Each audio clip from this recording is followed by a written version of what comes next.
Hey everybody, welcome back to another Daily Drop here on TarHeelIllustrated.com. I'm THI publisher Andrew Jones, and the topic today, we continue our 4-part Daily Drop series looking at Carolina's specific needs that must be addressed through the transfer portal. Tar Heel season ended last Friday in Milwaukee against Ole Miss. Now the process of retooling the roster is underway. Exit meetings with players started Monday. There's already been movement leaving the roster. There will be movement adding on to the roster, and that's what our focus is in these 4 podcasts. The first one we addressed, perimeter shooting. Must replace the kind of production that RJ and Jay Witt gave them. RJ ended up shooting 43.5% over the last 19 games of the season. Jay Witt shot 48% over the last 12 games of the season. They must replace that. The team shot so much better, 43% or 42% over the last 12 games as well. They must replace that. But what they need, not to replace, but what they need to improve on is rebounding. The Tar Heels were number 101 in the country this year, rebounding margin at plus just 2.9. Now that they improved. They improved during the run. There was a point in time where they were much lower than that. But still, 101 is bad for North Carolina. It's not the standard. It's not what Carolina's been. I'm going to outline that here over the next several minutes. What I did was I went back and looked, going back to 2005, and I ran this in an article as well, and I looked at what every Carolina team was ranked in rebound margin. It's not. No, I don't like what people say, they average more rebounds a game than anybody else. That doesn't matter because the number of shots taken in games will determine how many rebounds. To me, it's rebound margin, which is the most important thing because that straight on addresses how you do versus your opponent in the same game. Plus 2.9 is not a doable number for North Carolina. I would say plus 8 and above is more typical for North Carolina, and that would have been a difference in some of those close games the Heels lost. For example, Florida. Florida had 4 offensive rebounds that turned into 8 points when it closed out the Heels in Charlotte. A typical Carolina rebounding team maybe doesn't allow that to happen, and the Tar Heels win that game. They're never in Dayton. They never face Ole Miss in Milwaukee. And other results, if they would have been that club, could have been different as well. They would have been a different team going into the postseason than they were. So that's what must be addressed.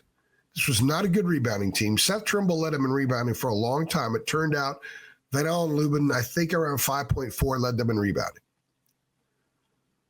Trimble was at around 5. Jay Witt was around 4.5. They need to be better. They need to be better at defensive rebounding, which they were solid at. This team needs to be much better offensive rebounding. They got to get second chance points. It was not a strength of this club this year at all. In fact, even when they did have offensive rebounds, they were not even averaging a point per offensive rebound. You want to be at around 1 point per offensive rebound. This club was at around 0.78, 0.8 on the season. That's not winning basketball. You've got to be more productive when you get those offensive boards. So I'm going to throw some numbers out at you. Got a lot of stuff written down here, so I'm going to be scrolling. Want to make sure I give the accurate information. But what I wanted to do with this piece that I ran and also to discuss here was to compare Carolina versus its number 1 seeds this century. It's had 9 times it's been a number 1 seed in the NCAA tournament. And the reason is this. We believe the mission of this program shouldn't just to be better at these things, but should be elite. So the number 1 seeds were elite teams. So we're going to compare where the team has been to where it must be using the number 1 seeds as the barometer. And that's how much Carolina has to improve in certain areas. Rebounding, it's massive. So the national rebound margin rankings for Carolina's number 1 seeds this century, 9 of them. Number 1, number 9, number 1, 17, 1, 3, and 8. The average national ranking in rebound margin for Carolina's 9 number 1 seeded teams this century is 5.7. This year's team was 101, and it climbed to 101 because of the last 5 weeks of the season, playing some pretty bad teams.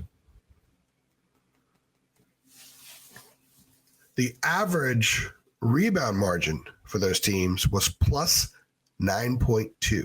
When I said 0.8, there's some 2 seeds that were in that range. Some pretty good teams that had the potential to make runs. One in particular did in 2022. Turned out to be a pretty decent rebounding team. You have guys like Leakey, Armando, RJ Davis had 12 rebounds in the national championship game against Kansas. He had 6 on the offensive boards. And that was not a bad rebounding team. They were also more physical and tougher teams. Now I'm going to run up here and run a few of these numbers at you, because this illustrates to me why Carolina being elite on the glass doesn't guarantee it will be an awfully good team, but not being elite on the glass, they're not an elite team. This year, number 101. Last year, they were 1 seed 15. 2023, that club was number 26 plus 5.4. How about some of the other teams that struggled? 2020, they were number 10 at plus 7.6. They had other issues. So it's not a guarantee that they'll be an elite team if they're very good on the glass. 2021, they led the nation in rebounding. Remember all those bigs that they had on that club? But they still finished 18-11. 2018, they were a 2 seed. They were number 3. They lost 10 games, 11 games that year. They were the first 2 seed with 10 losses ever. You go back and look at 2010, they're number 22 at plus 5.4. But the key is this. Look at the 30-win teams that Carolina's had. That's what I read earlier, not the number 1 seeds. The 30-win teams, 2017, 33-7, they're number 1. 2016, 33-7, they're number 9. 2012, 32-6, they're number 1. 2009, 34-4, they're number 17. 2008, 36-3, they're number 1. 2007, 31-7, they're number 3. 2005, 33-4, they're number 8. That's my point. The other number 1 seeds, by the way, let's see, 16 was number 9. They lost the national championship game. 2019, they were number 1 in the nation at plus 10.4. They were a number 1 seed. So you see, being a great rebounding team doesn't guarantee that they will be an elite team.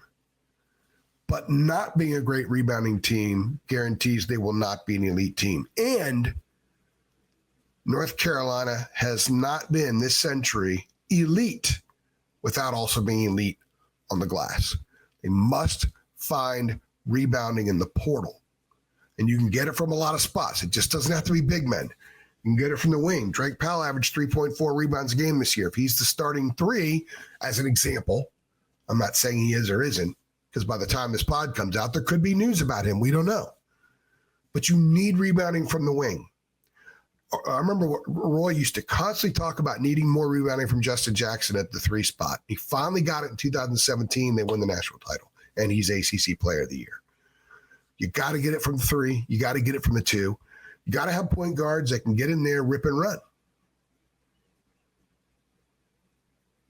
That's what RJ did a couple of years ago during that run. That is a point of emphasis, number 2. So we got perimeter shooting in the first drop, elite rebounding here in the second drop. We've got 2 more coming of areas that absolutely must be addressed through the portal. The next one will come tomorrow on Friday, and then the fourth one will come Saturday as we finish this out. Let me know what you think. Let me know what you think about elite rebounding. How much do you think it's going to cost this team, theoretically, in the portal to become elite? Do they have to continue to recruit over people on the roster? They've already done that some, or at least identified that they will. That's why there's been certain movement. What will it take? And do you have confidence that this program is going to bring in the kind of rebounders they need to be elite, which is the only way North Carolina can get to be a number 1 seed in the NCAA tournament. I'm AJ, and I appreciate you stopping by.